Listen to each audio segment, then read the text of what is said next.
ಎಲ್ರಿಗೂ ನಮಸ್ಕಾರ. Welcome back to my YouTube channel. ಎಲ್ಲರೂ ಹೇಗಿದ್ದೀರಾ? ನಾನು ಚೆನ್ನಾಗಿದ್ದೀನಿ, ನೀವೆಲ್ಲರೂ ಕೂಡ ಚೆನ್ನಾಗಿದ್ದೀರಾ ಅಂತ ಅಂದ್ಕೊಂಡಿದ್ದೀನಿ. ಇನ್ನು ನನ್ನ ಯೂಟ್ಯೂಬ್ ಚಾನಲ್ನ ಯಾರ್ಯಾರು ಸಬ್ಸ್ಕ್ರೈಬ್ ಮಾಡ್ಕೊಂಡು ನೋಡ್ತಿದ್ದೀರಾ, ಪ್ಲೀಸ್ ಸಬ್ಸ್ಕ್ರೈಬ್ ಮಾಡ್ಕೊಳ್ಳಿ. ಹಾಗೆ ನನಗೆ ಇದೇ ಥರ ಸಪೋರ್ಟ್ ಮಾಡಿ. ವಿಡಿಯೋ ನಿನ್ನೆ ಹೇಳ್ದಾಗೆ, ಇವತ್ತು ಲಾಸ್ಟ್ ವಿಡಿಯೋದಲ್ಲಿ ಹೇಳ್ದಾಗೆ ನವರಾತ್ರಿ ಶಾಪಿಂಗ್ ಎಲ್ಲ ಮುಗಿಸಿದ್ದೆ. ಇವತ್ತು ನವರಾತ್ರಿ ದಿನ, ಮೊದಲನೇ ದಿನ. ಸೊ ಹಾಗಾಗಿ ನವರಾತ್ರಿ ಪೂಜೆ ಸಂಜೆ ಮೇಲೆ ಪೂಜೆ ಮಾಡಬೇಕು ಅಂತ ಅತ್ತೆ ಹೇಳಿ ಕಳಿಸಿದ್ರು. ಬೆಳಗ್ಗೆ ನಾರ್ಮಲಾಗಿ ನಾವು ಸ್ನಾನ ಮಾಡಿ ಹೇಗೆ ಪೂಜೆ ಮಾಡ್ತೀವಿ, ಕಂಪಲ್ಸರಿ ಎವ್ರಿಡೇ ಮಾಡ್ತೀವಲ್ಲ, ಅದನ್ನು ನಾರ್ಮಲಾಗಿ ಮಾಡಿ ಅದು ಆ್ಯಕ್ಚುಲ್ ದೇವಿ ಕೂರಿಸಿ ಪೂಜೆ ಮಾಡೋದು, ನೈವೇದ್ಯ ಇಟ್ಟು ಅದೆಲ್ಲ ಸಂಜೆ ಮಾಡೋ ಅಂತ ಹೇಳಿದ್ರು. ಸೊ ಹಾಗಾಗಿ ನಾನು ಸಂಜೆ ಬೆಳಗ್ಗೆ ಎದ್ದು ಮಾಡೋ ಅಷ್ಟರಲ್ಲಿ ನನ್ನ ಅದೃಷ್ಟ ಅಂದರೆ ಇವತ್ತು ನಿನ್ನೆ ಕಂಟಿನ್ಯೂಸ್ ತಲೆ ಸ್ನಾನ ಮತ್ತು ಮಳೆಯಲ್ಲಿ ನಿಂತಿದ್ದು ಇದೆಲ್ಲ ತಲೆ ಇಟ್ಕೊಬಿಟ್ಟಿದೆ.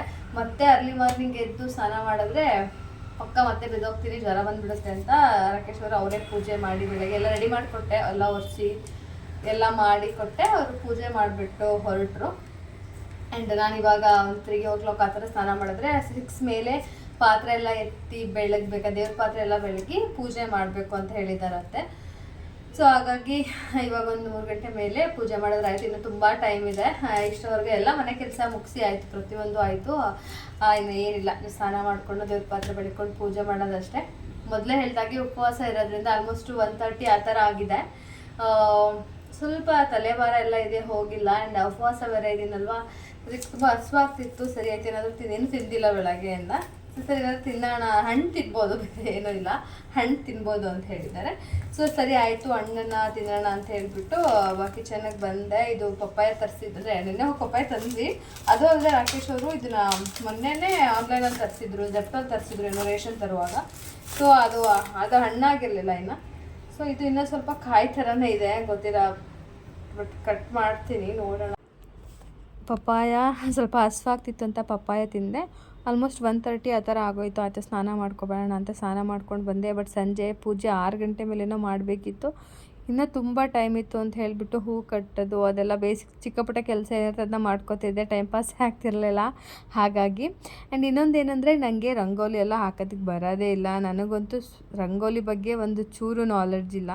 ಅಂದರೆ ಏನೋ ಮೊದಲಿಂದನೂ ಅದು ನನಗೆ ರೂಢಿನೇ ಆಗಲಿಲ್ಲ. ನಂಗೆ ಹೆಂಗೆ ಬಂದು ಬೇಸಿಕ್ಕಾಗಿ ಬರುತ್ತಲ್ಲ ಆ ಥರ ರಂಗೋಲಿನ ಹಾಕಿಬಿಟ್ಟು ನೆಕ್ಸ್ಟ್ ಇನ್ನು ದೇವ್ರ ಮನೆ ಎಲ್ಲ ಪಾತ್ರೆ, ಅತ್ತೆ ಕಾಲ್ ಮಾಡಿದ್ರು ಏನೋ ಹೇಳೋದಕ್ಕೆ. ಅವಾಗ ಹೇಳಿದ್ರು ಇನ್ನು ಪಾತ್ರೆ ಎಲ್ಲ ವಾಶ್ ಮಾಡ್ಕೊಳ್ಳಿ, ಪೂಜೆಗೆ ರೆಡಿ ಮಾಡ್ಕೊಳ್ಳಿ, ಟೈಮ್ ಆಯಿತು ಅಂತ.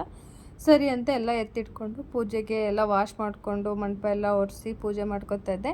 ಇಷ್ಟು ಚಿಕ್ಕ ದೇವ್ರ ಮನೆನ ಅಂತ ಅಂದ್ಕೋಬೇಡಿ. ಮುಂಬೈಲೆಲ್ಲ ನಿಮಗೆ ಒಂದು ಮನೆ ಅಂತ ಬಂದರೆ ಸಪ್ರೇಟ್ ದೇವ್ರ ಮನೆ ಆ ಥರ ಎಲ್ಲೂ ಇರೋದಿಲ್ಲ. ಇಲ್ಲೆಲ್ಲ ಈ ಥರ ಜಾಸ್ತಿ ಸಿಗುತ್ತೆ, ಈ ಥರ ಚಿಕ್ಕ ಚಿಕ್ಕ ಮಂಟಪಗಳು. ಇದನ್ನು ತಗೊಂಡು ಮನೆಯಲ್ಲಿ ಇಟ್ಕೊಳ್ಳೋದು, ಅಂದರೆ ಸ್ಟಿಕ್ ಮಾಡ್ಕೊಳ್ಳೋದು, ಆ ಥರ ಗೋಡೆಗೆ ಈ ಥರ ಮಾಡ್ಕೋಬೇಕು. ಇಲ್ಲಾಂದರೆ ಇಲ್ಲಿ ಸಪ್ರೇಟಾಗಿ ದೇವ್ರ ಮನೆ ಆ ಥರ ನೀವು ಯಾವುದೇ ಮನೆಗೆ ಹೋದ್ರೂ ಸಿಗೋದಿಲ್ಲ.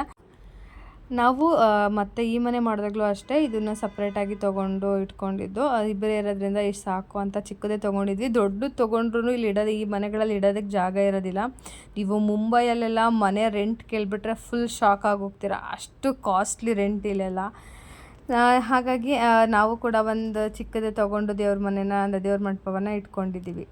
ಸೊ ದೇವ್ರ ಮನೆಯೆಲ್ಲ ಕ್ಲೀನ್ ಮಾಡಿಕೊಂಡು ಫೋಟೋ ಕುಂಕುಮ ಎಲ್ಲ ಇಟ್ಟು ದೇವ್ರ ಪಾತ್ರೆ ವಾಶ್ ಮಾಡೋದೆಲ್ಲ ತೊಗೊಂಡು ಬಂದು ವಾಶ್ ಮಾಡ್ತಿದ್ದೀನಿ. ರಾಘವೇಂದ್ರ ಸ್ವಾಮಿ ವಿಗ್ರಹ ವಾಶ್ ಮಾಡ್ತಿದ್ನಲ್ಲ, ತೋರಿಸ್ದೆ, ಅದು ಬೆಳ್ಳಿದ್ದು, ಹಾಗಾಗಿ ತೋರಿಸ್ದೆ ನಿಮಗೆ. ಇದೆಲ್ಲ ನೀಟಾಗಿ ವಾಶ್ ಮಾಡಿಕೊಂಡೆ ಪಾತ್ರೆಗಳೆಲ್ಲ, ದೇವ್ರ ಪಾತ್ರೆನ. ನನಗಿಲ್ಲಿ ಹುಣ್ಸೆಹಣ್ಣೆಲ್ಲ ತೊಳೆದ್ರೆ ಅದು ನೀಟಾಗಿ ಹೋಗೋದಿಲ್ಲ ಕರೆ. ನಾನು ತುಂಬ ಟೈಮ್ ಉಜ್ಜಿದ್ರೆ ಮಾತ್ರ ಹೋಗುತ್ತೆ. ಸೊ ಹಾಗಾಗಿ ನಾನು ಪೀತಾಂಬರಿ ಯೂಸ್ ಮಾಡ್ತಿದ್ದೀನಿ. ಅದರಿಂದ ಬೇಗ 5 ನಿಮಿಷಕ್ಕೆಲ್ಲ ಬೇಗ ಆಗಿಬಿಡುತ್ತೆ. ಎಷ್ಟು ಈಸಿಯಾಗಿ ದೇವ್ರ ಪಾತ್ರೆ ವಾಶ್ ಮಾಡ್ಬೋದು ಪೀತಾಂಬರಿಲಿ ಅಂತ ಅನಿಸುತ್ತೆ. ಸೊ ಎಲ್ಲ ಪಾತ್ರೆನೂ ನೀಟಾಗಿ ವಾಶ್ ಮಾಡಿಕೊಂಡು, ಮತ್ತು ಇಲ್ಲಿ ನಾನು ಈ ದುರ್ಗಾ ದೇವಿ ಫೋಟೋ, ನಾನು ಇದೇ ಫಸ್ಟ್ ಟೈಮು ನವರಾತ್ರಿ ಹಬ್ಬನ ಮಾಡ್ತಿರೋದು. ಹಾಗಾಗಿ ನಮ್ಮ ಮನೇಲಿ ದೇವಿ ಫೋಟೋ ಇರಲಿಲ್ಲ ಈ ಮನೇಲಿ. ಹಾಗಾಗಿ ಒಂದು ನೆನ್ನೆ ಹೋದಾಗ ದೇವಿ ಫೋಟೋನ ತೊಗೊಂಡು ಬಂದಿದ್ದೆ. ಅದಕ್ಕೆ ಕುಂಕುಮ ಎಲ್ಲ ಇಟ್ಟು ಹೂವೆಲ್ಲ ಹಾಕಿ ರೆಡಿ ಮಾಡ್ತಿದ್ದೀನಿ. ಇಲ್ಲಿ ಏನಂದರೆ ನವರಾತ್ರಿ 9 ದಿನ 9 ಹಾರನ ಆ ಫೋಟೋಗೆ ಹಾಕೋಬೇಕು. 9 ಹಾರನೂ ಕೂಡ ತೆಗಿಯೋಂಗಿಲ್ಲ. ಫೈನಲ್ ಲಾಸ್ಟ್ ಡೇ ಪೂಜೆ ಮಾಡಿ ಅದನ್ನು ದೇವ್ರಿಗೆ ಬಿಡಬೇಕು ಅಂತ, ನೀರಿಗೆ ಬಿಡಬೇಕು ಅಂತ ಅತ್ತೆ ಹೇಳಿದರು. ಪೂಜೆಗೆ ನನ್ನ ಕೈಲಿ ಎಷ್ಟು ಗೊತ್ತು ಆ್ಯಂಡ್ ನನಗೆ ಎಷ್ಟು ಗೊತ್ತಿದೆ ದೇವ್ರ ಪೂಜೆ ಬಗ್ಗೆ ಅಷ್ಟನ್ನು ರೆಡಿ ಮಾಡಿ ಇಟ್ಕೊಂಡಿದ್ದೀನಿ. ಏನೇ ತಪ್ಪಾದರೂ ದೇವರೇ ನೀನೇ ಕ್ಷಮಿಸ್ಬಿಡು ಅಂದ್ಕೊಂಡು. ಬಿಕಾಸ್ ನಾನು ಫಸ್ಟ್ ಟೈಮ್ ಮಾಡಿದ್ರಿಂದ ನನಗೆ ಎಷ್ಟು ಗೊತ್ತು ಅಷ್ಟನ್ನ ಮಾಡಿದ್ದೆ. ಇಲ್ಲಿ 5 ಥರದ ಹಣ್ಣು ಇಡಬೇಕಿತ್ತು, ಮತ್ತು ಪೂಜೆಗೆ ಎಲೆ, ಅಡಿಕೆ, ಕಾಯಿ ಅದಿಟ್ಟಿದ್ದೆ. ಮತ್ತು ಇದು ದೀಪ 9 ಬತ್ತಿಯಲ್ಲಿ ಆರತಿ ಮಾಡಬೇಕಂತ ಅತ್ತೆ ಹೇಳಿದರು. ಸೊ ಹಾಗಾಗಿ 9 ಬತ್ತಿಗೆ ಹಂಗೆ ಎಣ್ಣೆ ಹಾಕಿದ್ದೀನಿ. ಆ್ಯಂಡ್ ಪೂಜೆ ಇದು ದೀಪನ ಒಂದು ವಾರ ಇದೇ ದೀಪನ ಉರಿಸ್ಬೇಕು ನಾವು. ಇಲ್ಲಿ ನೈವೇದ್ಯಕ್ಕೆ ಅಂತ ಹೇಳಿ ತುಪ್ಪನ ಇಟ್ಟಿದ್ವಿ. ಇಲ್ಲೆಲ್ಲ ದೇವ್ರ ಮನೆಗಳು ದೊಡ್ಡದಿರಲ್ಲ, ಇದೇ ಥರ ಸಿಂಪಲ್ಲಾಗಿರುತ್ತೆ. ಕಳಸನ ಮೇಲ್ಗಡೆ ಇಟ್ಟಿದ್ದೀನಿ ಬಿಕಾಸ್ ಸ್ಪೇಸ್ ಸಾಲಲ್ಲ ಅಂತ ಹೇಳಿಬಿಟ್ಟು. ಈ ಕಡೆ ದುರ್ಗಾ ಮಾತೆ ಫೋಟೋನ ಈ ಕಡೆ ಇಟ್ಟಿದ್ದೀನಿ. ಸೊ ಚಿಕ್ಕ ಮನೆ ಚಿಕ್ಕದಾಗಿ. ಆ್ಯಂಡ್ ಇದು ರಾಘವೇಂದ್ರ ಸ್ವಾಮಿಗಳ ವಿಗ್ರಹ. ಆ್ಯಂಡ್ ಗೊತ್ತಲ್ಲ, ನಾನು ತುಂಬ ರಾಘವೇಂದ್ರನ ಪರಮ ಭಕ್ತೆ. ಪೂಜೆಗೆಲ್ಲ ರೆಡಿ ಮಾಡಿ ಆಯಿತು. ಇವಾಗ ಪೂಜೆ ಮಾಡಬೇಕು. ಆ್ಯಂಡ್ ಬಾಳೆಹಣ್ಣು ಮತ್ತು ಕೆಲವೊಂದು ಐಟಮ್ಸ್ ಇರಲಿಲ್ಲ, ಅದನ್ನು ಆರ್ಡರ್ ಮಾಡಿದ್ದೀನಿ, ಬರ್ತಾ ಇದೆ ಅಷ್ಟೇ. ನಾನು ರೆಡಿಯಾಗಿ ಬಿಡೋಣ. ಇವತ್ತು ಮೊದಲನೇ ದಿನ ವೈಟ್ ಡ್ರೆಸ್ ಹಾಕ್ಕೋಬೇಕು ಆ ಥರದ್ದು. ನನ್ನ ಹತ್ರ ವೈಟ್ ಸ್ಯಾರಿಗಳು ಯಾವುದೂ ಇಲ್ಲ, ಯಾಕಂದರೆ ಎಲ್ಲ ಸ್ಯಾರಿಗಳನ್ನೂ ಕೂಡ ನಾನು ಊರಲ್ಲೇ ಬಿಟ್ಟು ಬಂದಿದ್ದೀನಿ. ಒಂದಷ್ಟು ತಂದಿದ್ದೀನಿ, ಬಟ್ ಅದ್ರಲ್ಲಿ ವೈಟ್ ಕಲರ್ ಯಾವುದೂ ಇಲ್ಲ. ಸೊ ಡ್ರೆಸ್ನೇ ಹಾಕ್ಕೊಳ್ಳೋಣ ಅಂತ ಅಂದ್ಕೊಂಡಿದ್ದೀನಿ.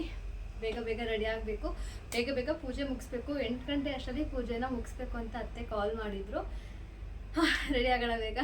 ವೈಟ್ ಆ ಥರ ಯಾವ ಡ್ರೆಸ್ಸು ಇಲ್ಲ, ಇದೊಂದು ವೈಟ್ ಮಿಕ್ಸಲ್ಲಿ ಡ್ರೆಸ್ ಇದೆ. ಸೊ ಇದನ್ನು ಹಾಕಿ ಎಲ್ಲ ಹೊಸ ಡ್ರೆಸ್ ಆ್ಯಕ್ಚುಲಿ ಇದು. ಯಾವಾಗಲೂ ಆಲ್ಮೋಸ್ಟ್ ತೊಗೊಂಡು 1 ಇಯರ್ ಮೇಲಾಯಿತು. ಅವಾಗ ಸ್ಟಾರ್ಟಿಂಗ್ ಹಾಕಿದ್ದು, ಅದನ್ನು ಹಾಕೇ ಇಲ್ಲ. ಸೊ ಇವತ್ತು ಇದನ್ನು ಹಾಕೊಳ್ಳೋಣ ಅಂತ. ಕಂಟಿನ್ಯೂಸ್ ತಲೆ ಸ್ನಾನ, ಮಳೆಯಲ್ಲಿ ನಿಂತಿದ್ವಿ, ಹುಷಾರ್ ತಪ್ಪು ಮಲ್ಕೊಂಡ್ರೂ ಆಶ್ಚರ್ಯ ಪಡೋಂಗಿಲ್ಲ. ಆ ಲೆವೆಲ್ ದಂಡಿ ಮಾಡ್ಕೊಂಡಿದ್ದೀನಿ ಸರಿ. ಸಿಂಪಲ್ಲಾಗಿ ರೆಡಿ ಆಗ್ತಿದ್ದೀನಿ. ನಾನು ರೆಗ್ಯುಲರಾಗಿ ಹೇಗೆ ರೆಡಿ ಆಗ್ತೀನಿ, ಮಾಯ್ಶ್ಚರೈಸರ್, ಸನ್ಸ್ಕ್ರೀನ್ ಅಷ್ಟೇ, ಬಾಕಿ ಏನೂ ಹಾಕೋದಿಲ್ಲ.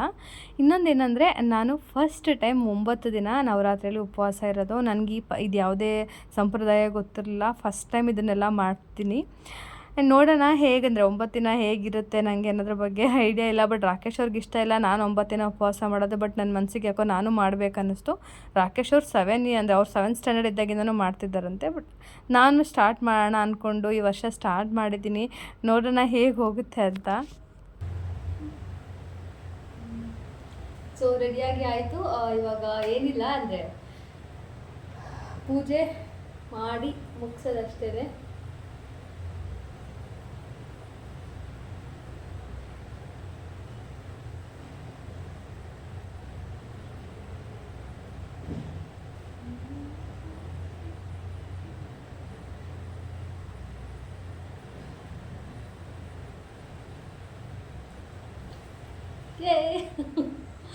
ಮದುವೆ ಆದಮೇಲೆ ಇದ್ಯಾರೋ ಫೋರ್ಸ್ ಮಾಡಿ ಆ ಥರ ಹಾಕೋ ಆ ಥರ ಯಾವತ್ತೂ ನನಗೆ ಯಾರೂ ಹೇಳಿಲ್ಲ. ನನಗೆ ಇದು ಹಾಕಲೇಬೇಕು. ನಾನು ಅದರಲ್ಲಿ ಪೂಜೆ ಮಾಡುವಾಗ ಅಥವಾ ನಾರ್ಮಲಾಗಿ ರೆಡಿ ಆಗ್ತಿದ್ದೀನಿ ಅಂತ ಅಂದರೆ ನಾನು ಕಂಪಲ್ಸರಿ ಕುಂಕುಮ ಹಾಕ್ಕೊಳ್ಳೇಬೇಕು. ಅದೊಂಥರ ಮನಸ್ಸಿಗೆ ಸಮಾಧಾನ. ಇತ್ತೀಚೆಗೆ ಮದುವೆ ಆದಮೇಲೆ ಎಷ್ಟು ಚೇಂಜ್ ಆಗಿಬಿಡ್ತೀವಿ ಅಂತ ಅನಿಸುತ್ತೆ, ಎಷ್ಟು ಜವಾಬ್ದಾರಿ ಬಂದ್ಬಿಡ್ತು ಅಂತ ಅನಿಸುತ್ತೆ. ನೋಡ್ತಾ ತುಂಬ ದೊಡ್ಡವರಾಗೋದ್ವಿ ಅಂತ ಅನಿಸುತ್ತೆ. ಎಲ್ಲ ಡಿಫ್ರೆಂಟ್ ಎಕ್ಸ್ಪೀರಿಯೆನ್ಸ್ ಇವಾಗ. ನಾನೇ ಒಂದು ಹಬ್ಬ ಮಾಡೋ ಥರ ಅಷ್ಟು ದೊಡ್ಡದಾಗೋದೆ. ನಿಜವಾಗ್ಲೂ ನಾನು ಊರಲ್ಲಿದ್ದಾಗ ಅಡುಗೆ ಬೇಕಿದ್ರೆ ಹೆಲ್ಪ್ ಮಾಡಿಬಿಡ್ತಿದ್ದೆ. ಬಟ್ ದೇವ್ರ ಪೂಜೆ ಇದರೆಲ್ಲ ಅಮ್ಮಂಗೆ ಚಿಕ್ಕ ಪುಟ್ಟ ಇದ್ದಾರೆ, ಬತ್ತಿ ಹೊಸ್ತು ಕೊಡೋದು, ಆ ಥರ ಚಿಕ್ಕ ಪುಟ್ಟ ಕೆಲಸ ಮಾಡ್ತಿದ್ದು. ನಾನೇ ಒಬ್ಬಳೇ ಪೂಜೆ ಮಾಡೋ ಲೆವೆಲ್ಗೆ ಆಗೋದೆ. ಎಷ್ಟು ಬೇಗ ದೊಡ್ಡವರಾದ್ವಿ, ಚಿಕ್ಕವರಾಗಿ ಇರಬೇಕಿತ್ತು ಅಂತ ಅನಿಸುತ್ತೆ. ಬಟ್ ಓಕೆ, ಏನೂ ಮಾಡೋಕ್ಕಾಗಲ್ಲ, ಲೈಫ್ ಅಲ್ವಾ.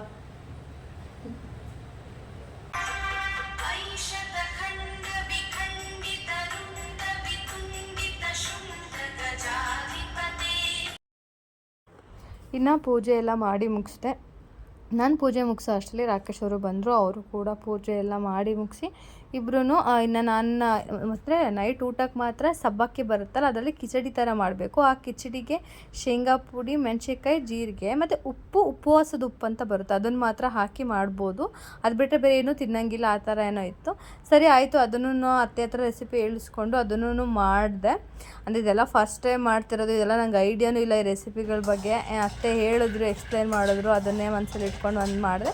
ಓಕೆ, ಚೆನ್ನಾಗಿ ಬಂದಿತ್ತು. ರಾಕೇಶ್ ಅವರು ನಾವಿಬ್ಬರು ಕೂಡ ಕೂತ್ಕೊಂಡು ಅದನ್ನು ತಿಂದು ಉಪವಾಸ ಅಂದರೆ ಕೊನೆಗೆ ತಿಂದ್ವಿ.